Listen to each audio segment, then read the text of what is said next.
What's that? Howls from the woods. Movement under the water. Something you notice at the corner of your eye when you look it's gone. This is Cryptid Talk. Hello everyone. How is everyone doing today? It has been a little bit, hasn't it? but yeah, sorry, just the website that I record this on, they changed things around on me a little bit on where things are. And I was like, whoa, what's going on here?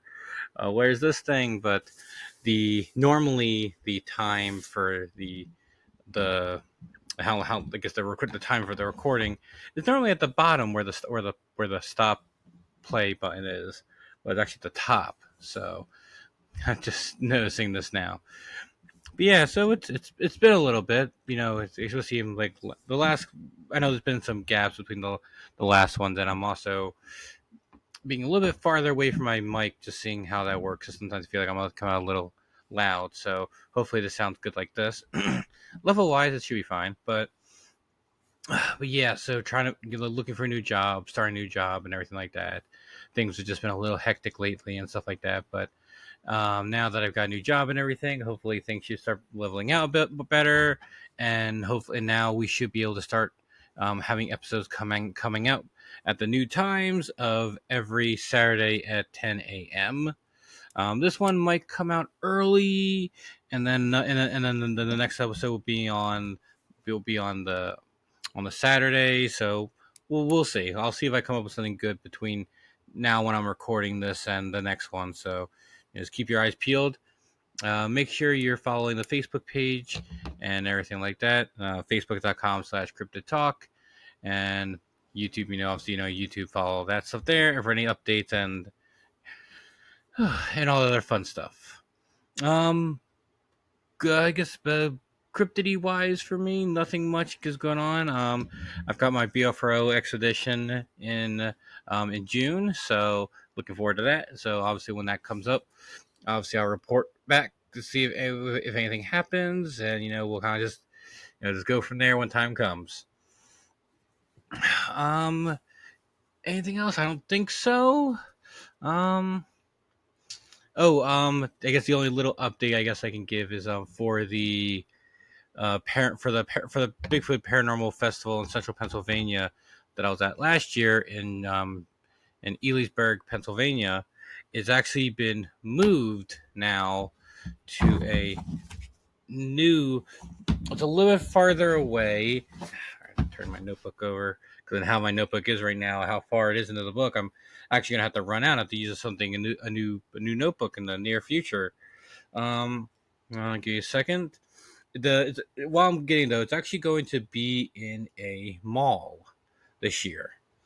Let's see. Oh yeah, so it's going to be in the Susquehanna Valley Mall in Sellens Grove, PA, which is about, I think last time I checked, it was like 20-30 minutes to the west of where it was last time.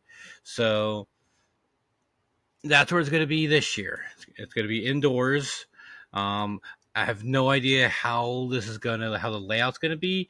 The best thing I can think of is, when a lot of times if you live near a mall and sometimes you have like vendors for little random things like in the aisles and stuff like that, or with some malls not having as many cut as some stores closing inside the malls.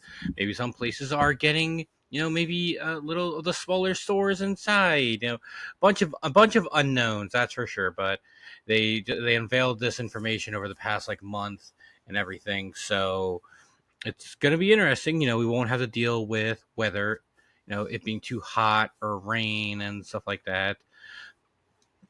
And so it's definitely a really weird thing of having like a big festival like this in a mall. But I mean, hey, like the people who are running the event, obviously they said they went through like they didn't make this choice, they didn't make the light lightly, and they just kind of just planned it out as best they can to make sure it works well, and seems like it's going to be working well for everyone. So we'll just have to wait and see, when there's some more updates about it and everything, and we'll, kind of just go from there. So that's where the festival is going to be this year.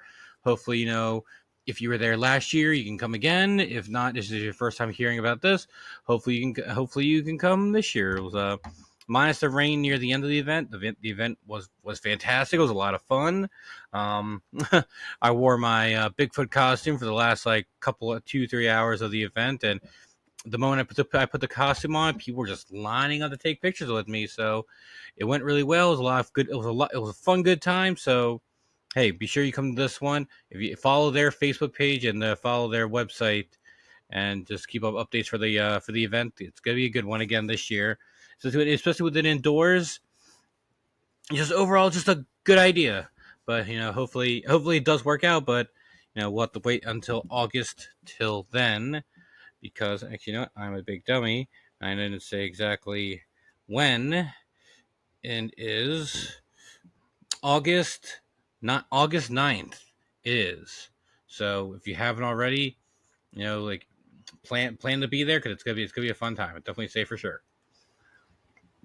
Oh, excuse me. Anywho, what is today's episode about? Well, this is obviously one that, in some form or fashion, everyone has heard of this cryptid. It's so well known in media, especially in Disney, and it's just everything. There's been so many different renditions of it, from it going one direction, complete 360 the other, and stuff like that. So today we're we talking about mermaids. I know it's an interesting, and I know you're thinking, people like, all right, what mermaids? What? It's like, just let me talk about it, and then we'll give like the 2 cents about it and everything else like that, because I know mermaids are very, like, I would say even argued more that they exist than Bigfoot and a lot of other cryptids, just because of the stories of them, of what a mermaid is, and stuff like that. So of course everyone at some point has heard of a mermaid and knows what they are. Mermaids in culture pretty much are described as being like half fish, half person. The top half being of a person, and the lower half being like the tail of a fish. A lot of times, obviously it became really popular with the Little Mermaid from Disney, and showing Ariel, the beautiful redhead, who falls for the man on the land, and all the fun, wacky adventures that came along with that. And and that's like the very common edition. But if you weren't fully aware of it, in reality, the mermaids are not seen as a good thing. They really aren't. All right, I'll make sure I'm not gonna skip anything for now. I think we're good for the time. Oh, hold on a second. I have the wrong page open, or maybe not. Hold on a second. I have a bunch of tabs open that I have when I record things, so I have it down. I took a mermaids, Merfolk. Okay, I am missing something with one of my categories. Dang it. Sorry, I need to find this category. Merfolk. No. Aha, here we go. It was merperson. That's what it was. Okay. So mermaids. Everyone had, but yeah. So mermaids are not always seen as very, very nice or kind. In a lot of renditions, they are seen as very beautiful. But in some cases, even if they are seen as beautiful, what they do though is not very is not very. Not trying to not use the word good, but it's a very harmful creature where it uses its soothing voice to draw sailors into the water, where they can then drag them down, then suffocate them and eat them as they quickly bring them down to the deeper, darker parts of the ocean. Okay, I think we're good here. And a lot of different, there's a bunch of different movies in like media that have used like that. Pirates of the Caribbean did it in one of their movies. where they were beautiful, but they were like they were these bloodthirsty monsters that would bring down sailors, and and just and then of course we have the a completely opposite direction of the Little Mermaid and some other ones here. And there's a lot of different sources of media, but especially the media where they make mermaids not seem very nice and very very harmful and destructive towards people, and where they like to mainly kill men. Sure, yeah, there's mermen, of course, but of course mermaids, the top half of a beautiful woman, the bottom half of a fish, is the most common version of it a lot of times. But the interesting thing is that also I want to make sure we don't going too far. But okay, we'll get to that in a second. So another interesting thing about mermaids is that they appear in folklore in many countries around the world, like the Near East, Europe, Africa, and Asia. Other parts of the world have here and there versions of mermaids and stuff like that, but it is really surprising how often mermaids are seen, are like have there's like they're kind of like dragons in a way. There's forms of dragons on every continent, and and almost every like culture around the world has something with dragons. Same thing with mermaids in some form or fashion. Because stories of mermaids originated with human beings for stories going back 3200 BC. So mermaids have been going around for a very very long time, even before Jesus came into play back in the day. But some even believe there may even be earlier stories of mermaids going even further back than that. But the most commonly, I guess, agreed upon with most people is 3200 BC. Even though, again, the whole idea of there being fish people in the oceans, seems obviously completely outlandish by many people's perspective. Because, like, how could that be possible?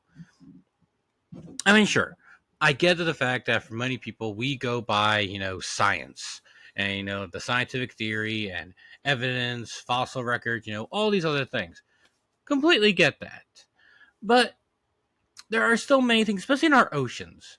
We have barely just touched any of our oceans, and we will never, even if we look at every bottom part of the ocean, we will not be able to look in every single direction of the ocean at the same time. It is going to be impossible because you may be below, but you may be a 10,000 feet down, but there could be something swimming above you 4,000 feet up that you have no idea and that no one's ever seen it before. Like, we will never truly know what's fully in our oceans unless we come up with my secret technology, like our secret special technology that I feel like, if it's possible, should be done, is have an underwater version of a thermal camera or whatever the equivalent of a other side thermal camera, like a cold thermal camera or something like that. Because obviously, thermal cameras uses to track heat on land and everything. But what if we had the equivalent of that for like fish and stuff that lives in water? So you look down and you can see the shapes of things, like, down there. You're like, oh, hey, look at that! Like 2,000 feet below us, I see a giant squid. Kind of something like that. Honestly, I feel like something like that would be very very cool. Obviously, again, completely unrealistic, but nonetheless, though, I would think it'd be pretty cool if that was able to be a thing. But yeah, dreamers can dream, right? Just the technology would be very neat. So let's see. Okay, let's continue on here. Some of the earliest recordings that have been least some sightings from mermaids have with Columbus sailing off the coast of Hispaniola.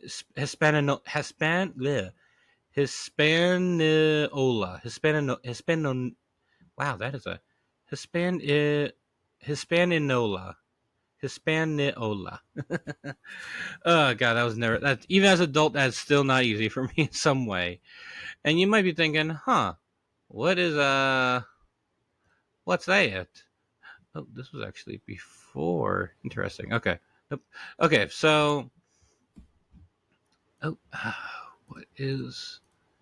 Oh, did I write that down, or I need to re-look it up again? If I remember correctly, that is Spain. Hold on, I looked it up before, and I spent Hispania. Yeah, southwestern Europe, which is now occupied by Spain and Portugal. That's where that is. And so, okay, so now we have a snap now, and this happened in 1493. Which this is actually a year after Columbus landed in the New World. Yeah, he was waiting on to the British Bahamas. Yeah, so he first landed here in October 12th, 1942. So a year after this happened, he discovered America. Maybe possibly on his way back or something, or maybe going back out. He saw. Okay, I'm going to read a little thing right here. Columbus reported seeing three female forms which rose high out of the water, were not as beautiful as they are represented. The logbook of Blackbeard, an English pirate, records that he instructed his crew on several voyages to steer away from charted waters, which he called enchanted, for fear of merfolks or mermaids, which Blackbeard himself and members of his crew reported seeing. These sightings were often recounted and shared by sailors and pirates who believed that mermaids brought bad luck and would bewitch them into giving them their gold and drag them to the bottom of the ocean. So even I was going to bring this up a little bit later, but I forgot that it mentions it here. But in reality, as a lot of people have said from actually seeing mermaids of some form, they are not pretty.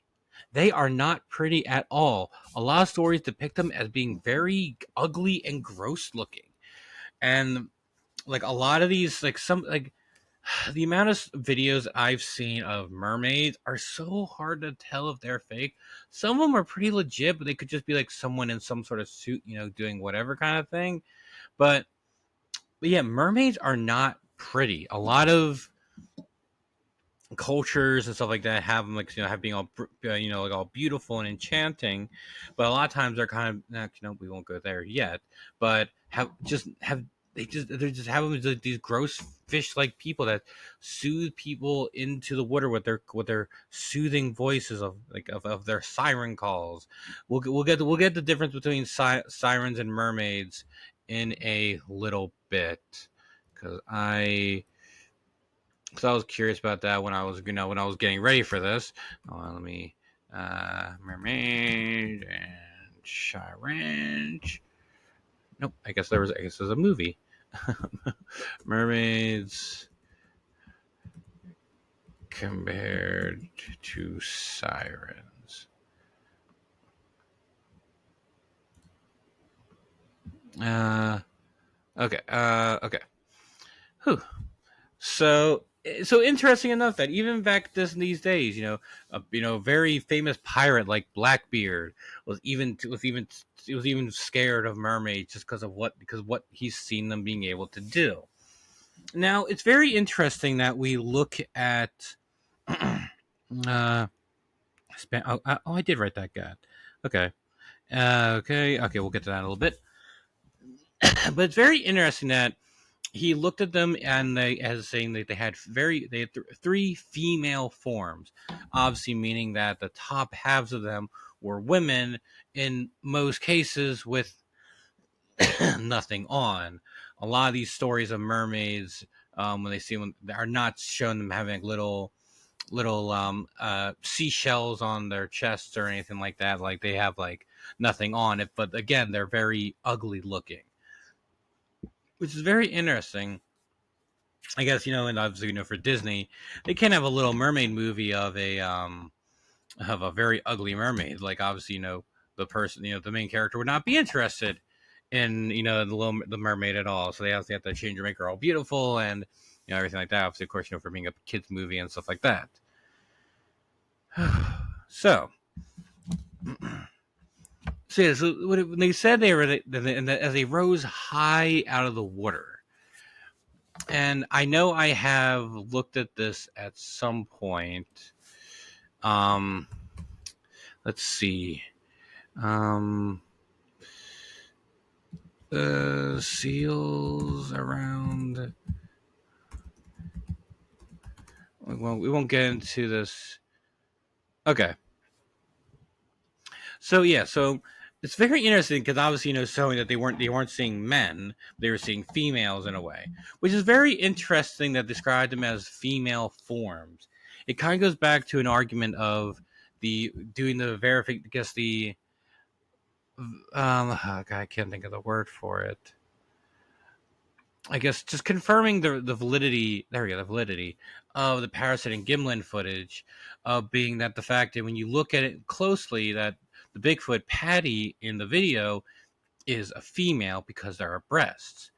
Back then, even today, but especially back then, people would not think like, oh, you know what, I'm gonna make a Bigfoot costume and I'm gonna give it breasts, for a woman, ha ha ha, kind of thing. No, most people would not think about this. Oh, let's distinguish it between a woman, and not a man, kind of thing. Like, that would not be a thing. So adding some validity that men, which is people, if they were trying to fake it, would not make a female Bigfoot costume kind of thing.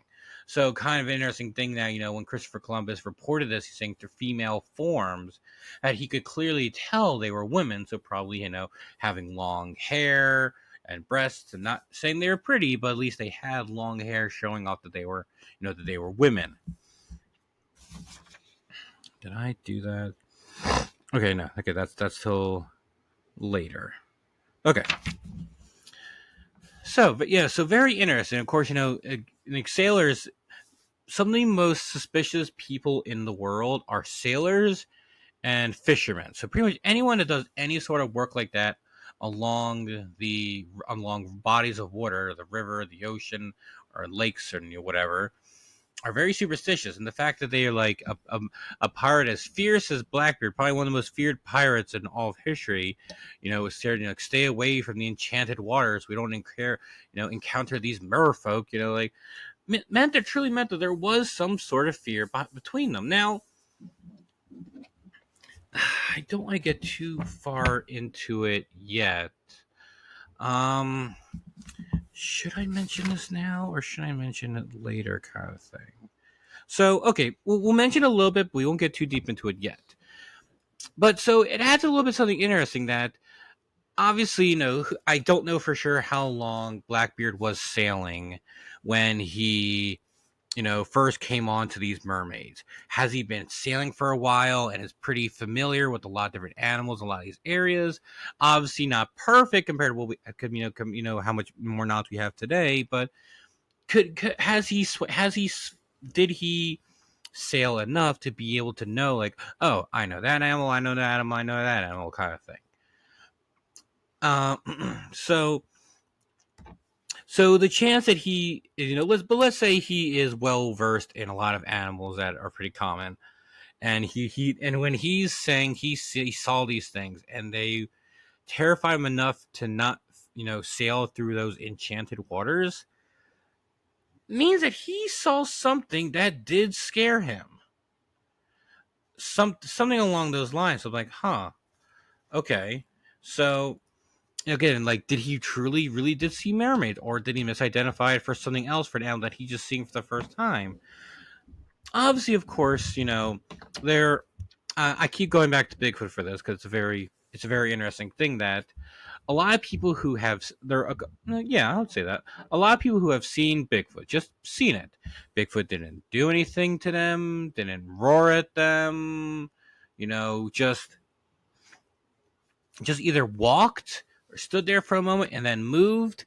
But a lot of times, just seeing Bigfoot, just the way it looks, especially on how quickly it moves, even if that's all it did, just that alone has been enough to terrify people of the woods and and never wanting to see the creature again, and even just giving them nightmares. Now, again, that doesn't include the people who've had a bit more rougher encounters with these things, of like banging on their houses, shaking their cars while they're in them, like roaring at them, throwing things at them, showing a lot more aggression. Sorry. Had some very yummy dinner tonight and it's giving me a little gassy today. But yeah, so that's more understandable for that to terrify people. But the fact that they see just this thing just moving or standing there and then moving has been enough to terrify people enough to be like, oh my gosh, like they couldn't comprehend this. So it must have been these people like Christopher Columbus and and Blackbeard must have seen more than just like glimpses of these things for them to be like, all right, these things are dangerous, stay away from them, kind of thing, instead of just seeing like this thing just like flopping about, kind of thing. Because if I personally feel that for someone as fearsome as Blackbeard, that he would have to have something would have had to have happened to make it to be more fearful of these things instead of just seeing like this. What's that? What's that thing swimming over there? I don't know what that is. That's terrifying me. Let's not go near there, kind of thing. It would have to. I feel like it would have been a little bit more. But again, people who are not sure what they're looking at for a modern animal for us, but it may be something unknown to them at the time, may be seen as a monster, and that's a case for a lot of different animals, especially a lot of modern day animals that we all very well know of that were considered cryptids at one point. So this could be the same similar thing. So what we'll get to that in a little bit, of like what they could what people might be saying, and some theories behind what people are saying and stuff like that. We'll get to that in a little bit. I kind of just wanted to bring it up that Blackbeard must have saw something a bit more than an average animal to be like, stay away from those charted waters. Oh boy, don't want to do that. Let's see, making sure I'm not missing anything so far. Okay, so all right, so now we've obviously talked about the idea of how crazy or just how big of a theory, that whole the whole idea of mermaids even existing. Like, how can something like that be real? There has to be something behind it, and for a few people, there is. It is called the aquatic ape hypothesis, or as how I heard it, the aquatic ape theory. But same idea. Here it goes. Yeah, the aquatic ape hypothesis, or also refers to the aquatic ape theory. That's how I heard it as. So the whole is a proposal that evolutionary ancestors of modern humans spent a period of time adapting to a semi-aquatic existence. The hypothesis was first proposed by German pathologist Max Westenhofer. Haufer. No, we're that's as far as we're going. In 1942, and independently by English marine biologist Alistair Hardy in 1960. However, the arguments of both men failed to achieve significant popular notice. After Hardy, the theory's most prominent proponent was former television documentary writer Elaine Morgan, who wrote a series of books on the topic. She also achieved a larger awareness of the theory after her first work appeared in 1942.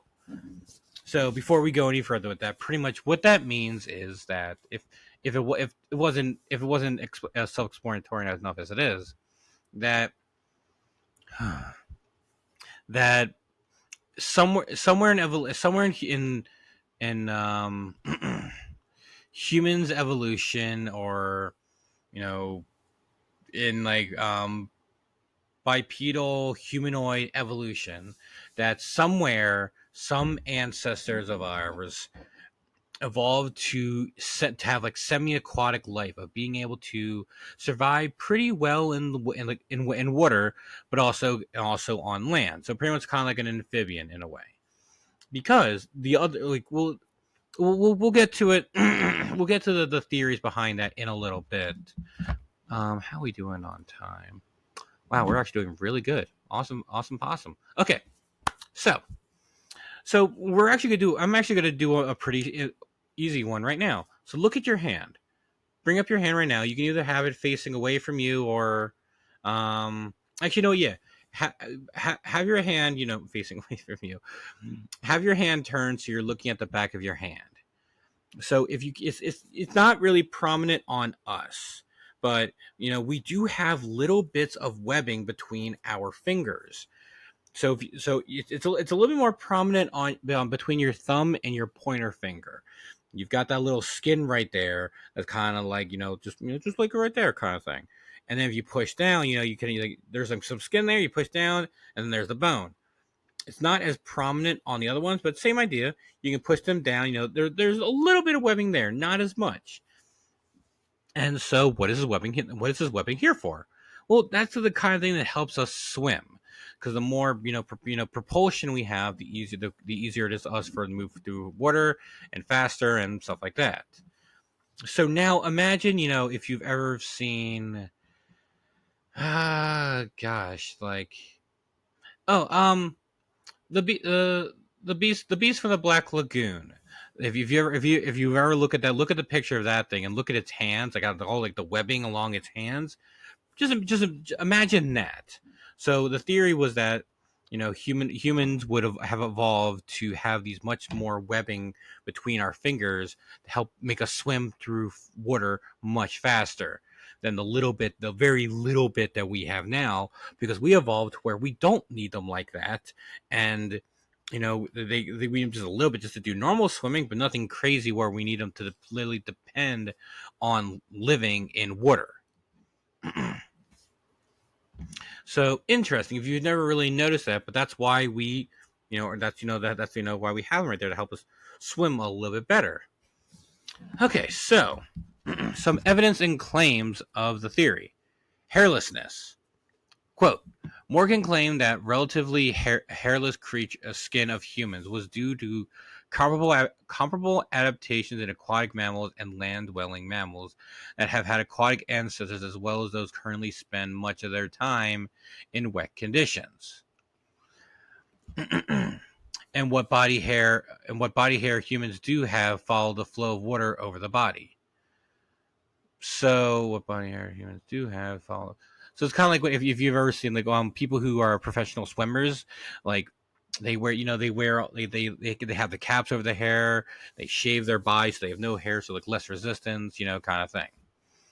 However, humans have very strongly in the amount of distribution of body hair and comparable sized mammals adapted to semi-aquatic lifestyles have dense and insulting fur or large barrel-shaped bodies that retain heat in water and heat well in water.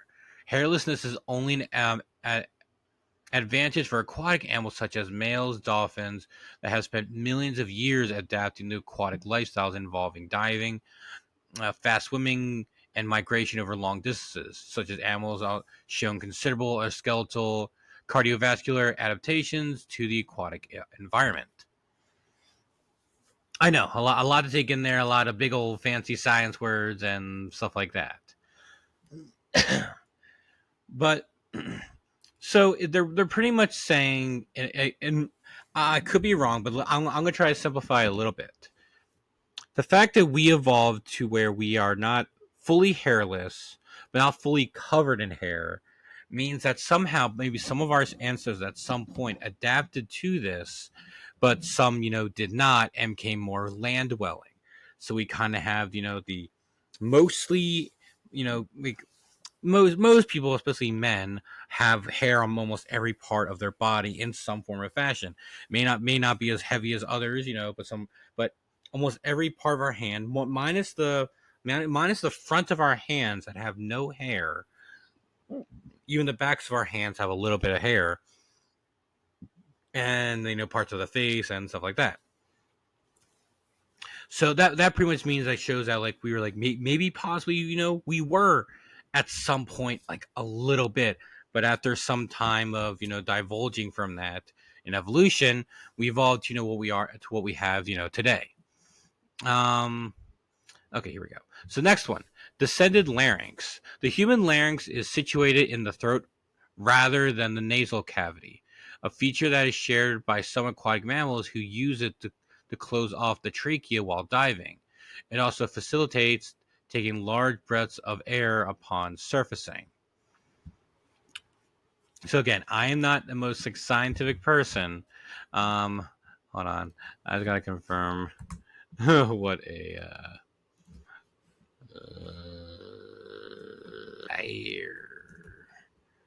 larynx. Okay, yeah, okay, so yeah, that. Okay.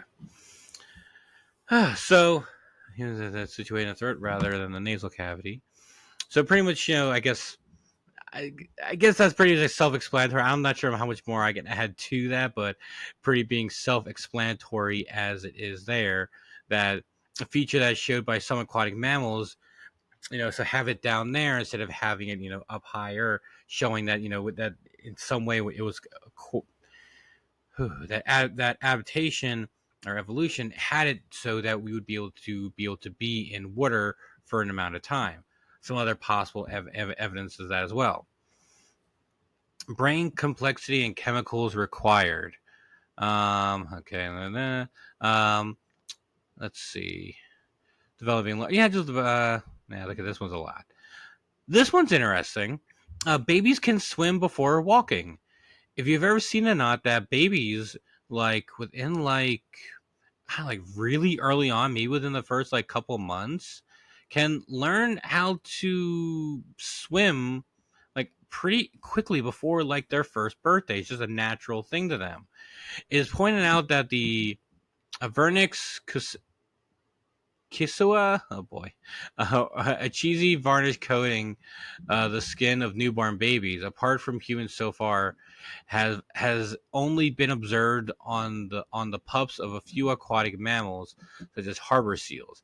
It is pointed out that infant humans cannot walk upright until as much as a year, at least as 1 year of age, completely unknown among simian offspring. Moore can also claim that newborns are frequently suited to swim along their mothers while being able to hold their breath upwards of 45 seconds. So we may, humans may not be able to walk, very long, take a while to walk, which is what they're saying, that it's very odd in a lot of bipedal species like apes and everything, that they're able to be move around so much quicker, while humans, we are so much not, it takes us a while, and yet though we can swim, so just by instinct pretty easily. I've seen that thing, this baby cannot is not close to walking, and yet it's swimming pretty decently. Obviously, it doesn't mean throw your baby in the water and it's gonna swim, but just they're not completely harmless with the kind of thing.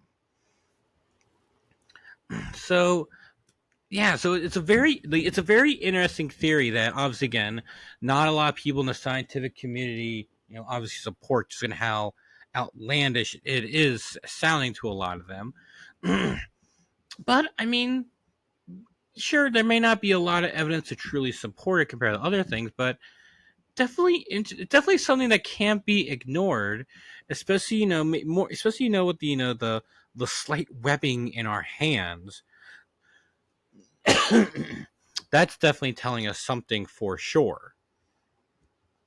That obviously, there has to be something there to have why we would have that to this day.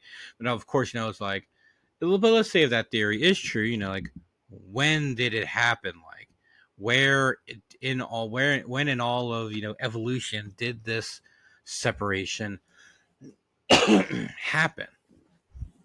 If that's the case, and I think it's gonna be physically impossible to know, because if there's finding bones, the oceans is hard, not impossible, but hard. But who knows really? We probably may never truly know if the aquatic ape theory is real or if mermaids really are real, but who knows?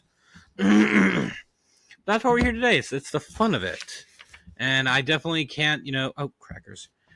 Oh, yeah, cool. I definitely can't say it's impossible, but I mean, people, I'm getting a little ahead of myself, but definitely something nonetheless. I think that we should at least be more open-minded to the possibility until we look at every single part of the. This whole page is for this. Unless we have seen every same part of the entire ocean, anything as good as anyone's on what could truly be living in there. Next, let's see. So for a lot of people, obviously probably besides the Little Mermaid, um, when did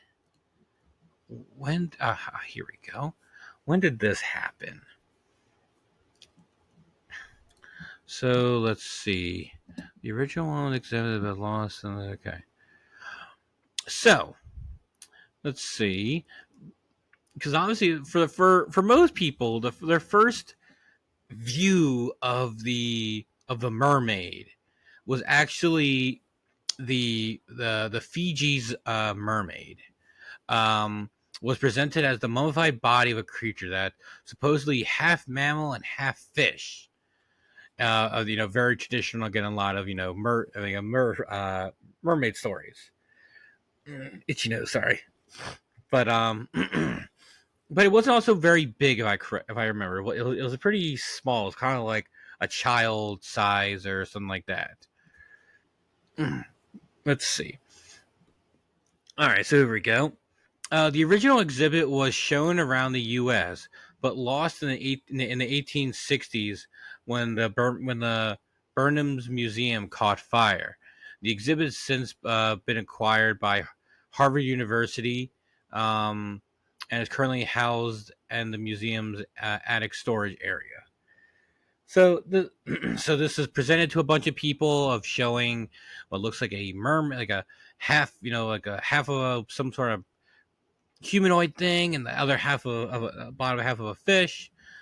Well, it was turned out that it was a hoax. It actually was the body. The top half was of some sort of primate, with the lower half of a fish that was then stitched together, and covered in kind of like a paper mache. The third of many people believe that Berman's claims the Fiji mermaid was actually the torso and head of a baby monkey sewed to the back half of a fish and covered in paper mache.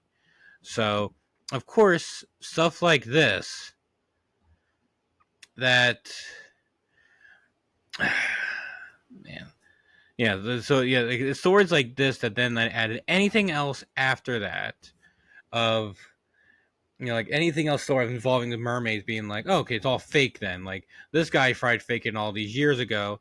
Well, any time after that, oh, it must be fake kind of thing. It's stuff like this that when we get actual real, when we actually get real stuff, that people automatically just shoot it down because it looks so fake or it looks too real that it has to be fake kind of thing. All for stuff like this, and all in like sure, they're like the good thing to learn about from fakes is learn the difference between fakes and reals, but it's stuff like this that then make dealing with the people taking it seriously when the real stuff does happen, and it's like oh, okay, well we know, well, this is, it's been faked before, so it must be faked again kind of thing. Because even to this day, even as much more evidence has been learned of the Patterson Gimlin footage, people still think that is still a fake and it's not real, when I clearly believe that it is real. But it is what it is. People like people won't see it unless they see it with their own eyes in person. So yeah. Sorry, I actually hit my mic. So yeah, but it's a very interesting story. This was the first real people's view of like, oh, mermaids and stuff like that. And it's like, oh, it's actually fake. It's like, oh, well. And of course, the Fiji mermaid has appeared in a bunch of other different stuff. But still very interesting. And it's unfortunate that it was a hoax. But I still don't think that it's not everything with mermaids is a hoax. Because the funny thing is there's other kinds of mermaids around the world. So the other interesting thing is like sirens, like I mentioned earlier. Sirens and mermaids are seen pretty similar, compared to each other. Like people always think like, oh, it's like Sirens are the beautiful sounding voices of the fish of like fish people in the ocean trying to drag ships to their doom, kind of thing. It's like, well, wait, I thought mermaids did that too. So it's kind of this whole little back and forth thing. So, goodness, I really am got to that. I'm so sorry. Mermaids are typically depicted as half fish, half women creatures, often was associated with beauty of the ocean. Sirens, on the other hand, which this is interesting. I've only heard this like a few times. I more or less heard this with something else, but not this. But apparently, though, sirens are more traditionally seen as half bird, half women, known for their enchanting songs of luring sailors to their dooms. It's not very common that I've heard this. Apparently, sirens are more seen in Greek mythology.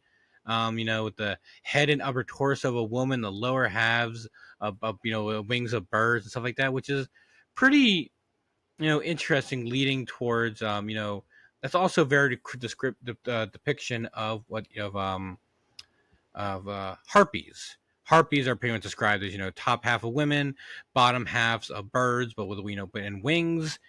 And so it's kind of interesting that it's not often you like sirens look like this. Sirens are morally sirens or mermaids are I've always thought of it originally as just two names for the same creature, depending on where you are in the world. That's what you call them. Kind of like with the same thing with Bigfoot and stuff like that. So it's very interesting. We have this little depiction between it. Of course, both are always seen as ugly, but it's interesting that mermaids and sirens are, seen as two different things when I thought they were a lot more similar in a way. Let's see what we got next. And then there's like other versions of like mer persons around the world. Here we have the there's a little more of this than I thought. We have the ninjin. Over the past few years, rumors have circulated in Japan about the existence of a polar humanoid life forms inhabiting the icy waters of the Antarctic called ninjin. Ninjin meaning human in Japanese. Reportedly observed on multiple occasions by crew members of government-operated whale research ships. These so-called ninjin are said to be completely white in color and estimated to 20 to 30 meters. Now, if I could be wrong, meters to feet. If I'm correct, yeah. Normally how I always remember like meters and feet is feet is normally like triple the number, a little more than triple the number of what the feet or meters.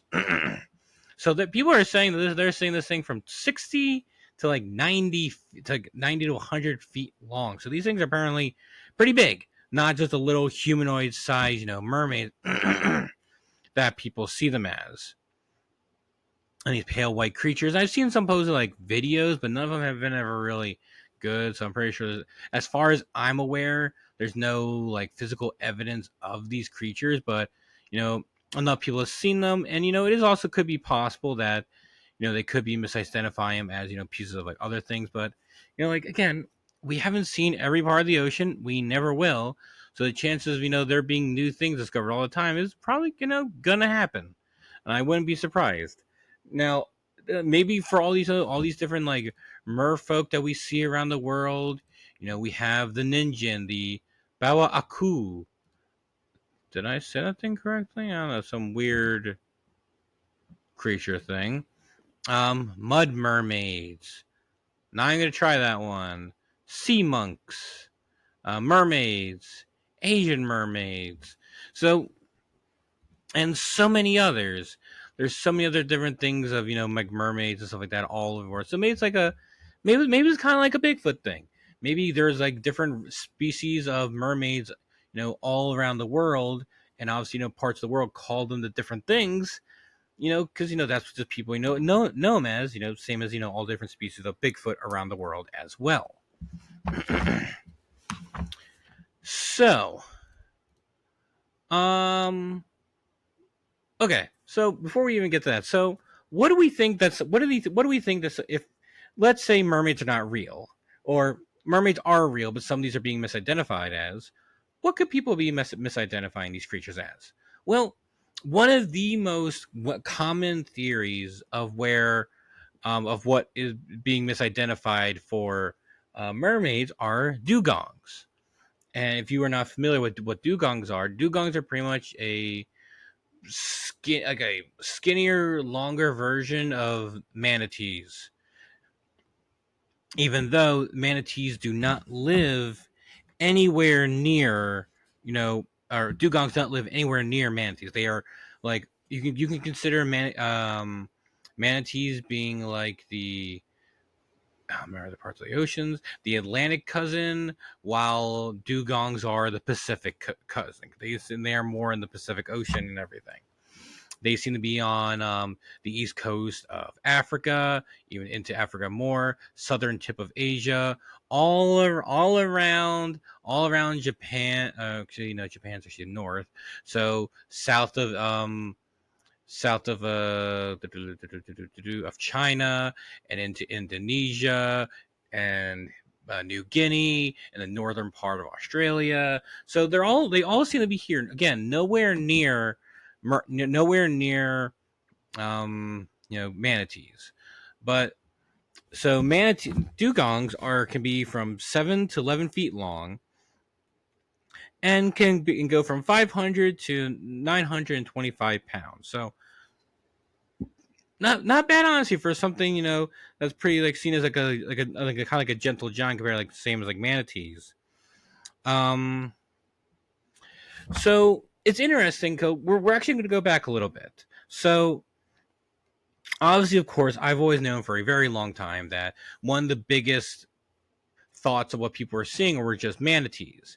Now, manatees again, they are very similar to goodness gracious, I'm getting these backwards. Dugongs are very similar to manatees because they're pretty close cousins.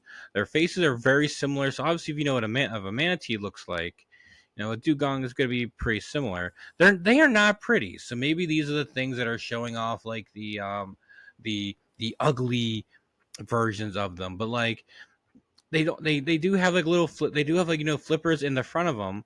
So I guess there could be some circumstances, like a dugong could be mistaken. The tail of a dugong, surprising enough, when I really do look at it, is pretty similar to the generic look of a mermaid. Now that I really do look at it, that's actually that pretty much looks like a mermaid's tail. Not of course not as like long as like fluent as some of them are, but it's a pretty mermaid looking tail. I'm not gonna lie. So I wouldn't be surprised if some of these stories, people misidentify them as that.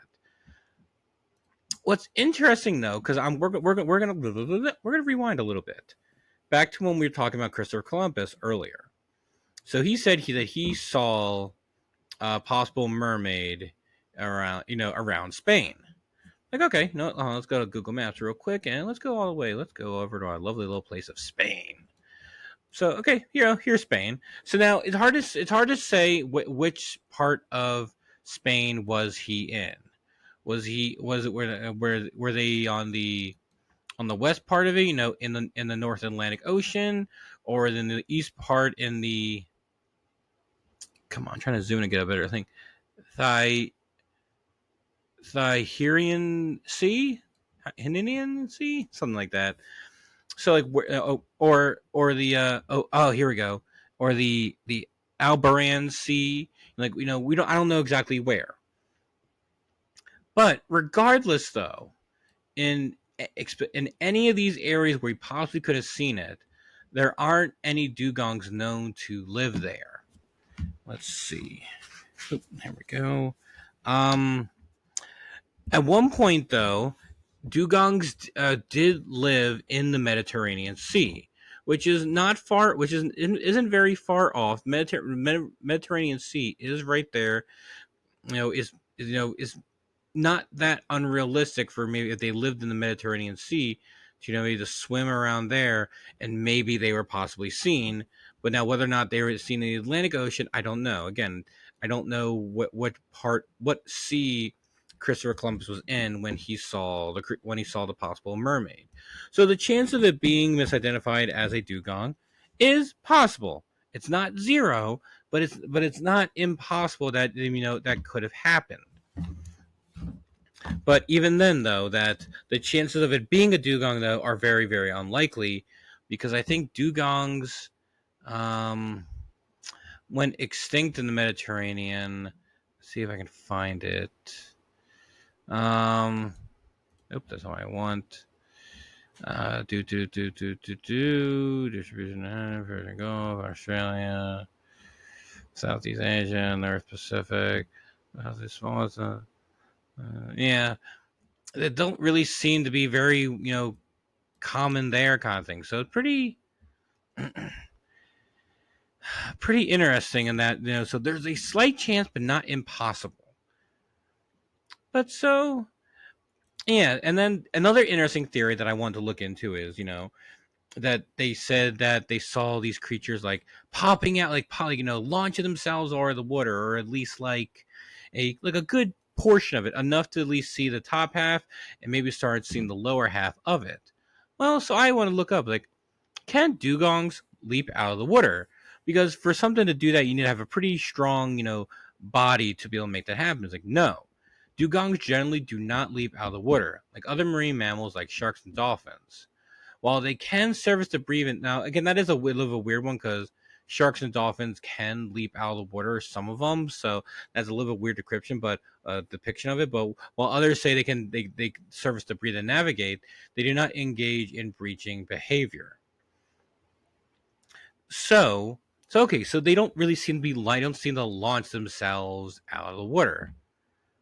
But what about, them just like poking their little heads out, kind of thing? And I did look that apparently when dugongs do come up, okay.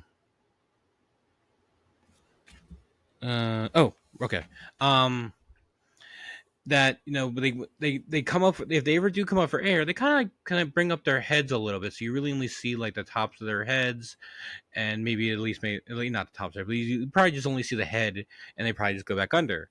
So that could possibly be misidentified as seeing like a if you're looking weirdly in like fog or something like that, you see like this thing coming up and then going back down. It's like, oh, what was that? Kind of thing. Now, some people do believe that the living range of dugongs could be more, so possibly backing up the whole idea of the dugongs maybe being in that sea. It's very rare, but maybe possible. They mainly live in warm water, so that's why they kind of live in more like tropical areas and everything like that. What's interesting though about dugongs in particular is that if you look at a picture of their flippers without bone, or now without skin, their hands are oddly humanoid. They really are. It's like, hold on, if I'm trying to, yeah, their flippers are very oddly humanoid. They really are. So I wouldn't be surprised if some people found like these skeletons and they found like these humanoid looking shaped hands and these long tailed bodies, thinking like, oh my gosh, mermaid, kind of thing. Maybe not really see much of the head, but that was the one thing I was really surprised about when I was researching this. When I saw the skeletal hand of a dugong, and I'm like, huh, they are surprisingly humanoid. Maybe I will. Maybe I'll put a picture of that on the Facebook page so you can see that for yourself. But it's it's pretty interesting. I'm not gonna lie.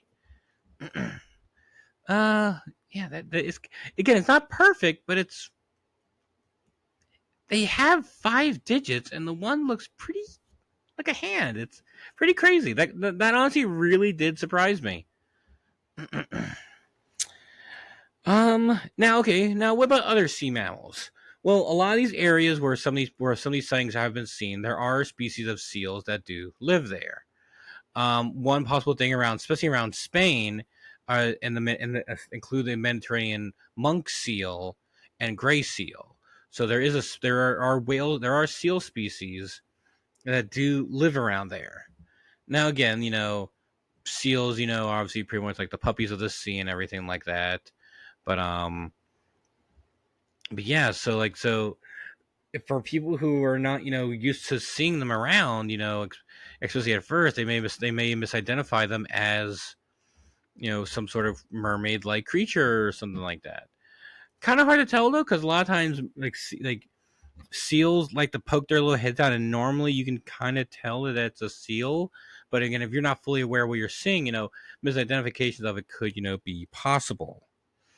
And of course, like other mammals like dolphins, maybe whales, stuff like that. But seals and dugongs have always been known as the biggest contenders for misidentifying for mermaids. However,